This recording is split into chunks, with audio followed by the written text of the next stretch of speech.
ఇవాళ ఒక్కటే మేము అక్కడ కొంగర కళా నుంచి ఎగ్జిట్ రోడ్లో తీసుకొని ఫ్యూచర్ సిటీని టచ్ చేసుకుంటే 90 degrees స్ట్రైట్గా తీసుకున్నాం. నేను స్ట్రైట్గా హరీష్ రావు గారిని నేను అడుగుతున్నా సూటిగా, ఇంకొక ఆయనకైతే సరే ఆయనకు నేను మాట్లాడేది అర్థమైతే అర్థం కాదో నాకు తెలియదు, కానీ వారు ఇక్కడనే ఉన్నారు కాబట్టి వారిని అడుగుతున్నా. ఈరోజు అభివృద్ధి వద్దా? రీజనల్ రింగ్ రోడ్డు నిర్మించాలన్నా వద్దా? రేడియల్ రోడ్స్ వేయాలన్నా వద్దా? ఫ్యూచర్ సిటీ కట్టాలన్నా వద్దా? మూసి రిజిన్యువేషన్ ప్రాజెక్టు, మూసి పునరుద్ధరణ ప్రాజెక్టును చేపట్టాలన్నా వద్దా? పరిశ్రమల కోసం భూములు సేకరించి పరిశ్రమలకు కేటాయించి తద్వారా పెట్టుబడులను ఆకర్షించి తద్వారా రాష్ట్రాన్ని అభివృద్ధి చేయాలన్నా వద్దా?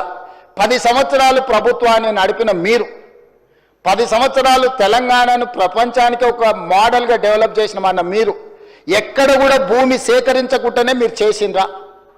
ఈరోజు మీరు మల్లన్న సాగర్ బాధితులకు, మల్లన్న సాగర్ భూ నిర్వాసితులకు మీరు చేయాలంటున్నారు. మల్లన్న సాగర్ భూమి ఎవరు సేకరించారు అధ్యక్ష?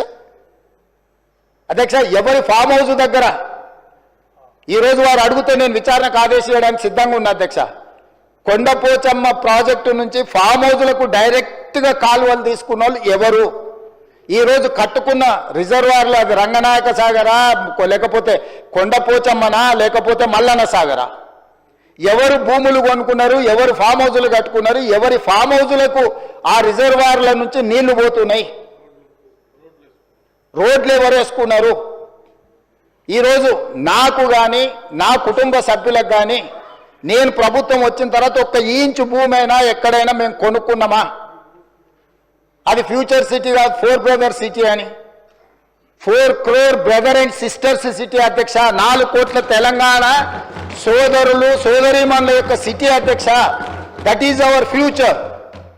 ఆనాడు చంద్రబాబు నాయుడు గారు మొదలుపెట్టిన సైబరాబాద్ డెవలప్మెంట్ అథారిటీని రాజశేఖర రెడ్డి గారు కొనసాగించి, రాజశేఖర రెడ్డి గారు రాజకీయ కక్షాపూరితమైన ఆలోచనలు చెయ్యొద్దు, అభివృద్ధిలో ఎవరు మొదలుపెట్టినా దాన్ని కొనసాగించాలని రాజశేఖర రెడ్డి గారు నిర్ణయం తీసుకొని చంద్రబాబు నాయుడు గారు 200 ఫీట్లతో మొదలుపెట్టిన ఔటర్ రింగ్ రోడ్డును 500 ఫీట్లకు పెంచడమే కాదు, ఆనాడు పెద్దలు దేవేందర్ గౌడ్ గారు శంషాబాద్లో మొదలుపెట్టిన అంతర్జాతీయ ఎయిర్పోర్టు ప్రతిపాదనను రాజశేఖర రెడ్డి గారు కొనసాగించుండు.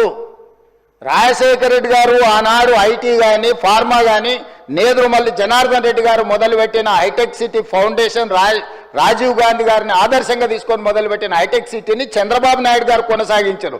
చంద్రబాబు నాయుడు గారు కొనసాగించిన దాన్ని రాజశేఖర రెడ్డి గారు విస్తరించారు. ఏ రోజు కూడా కక్షాపూరితమైన ఆలోచనలతోని మేము వ్యవహరించలేదు.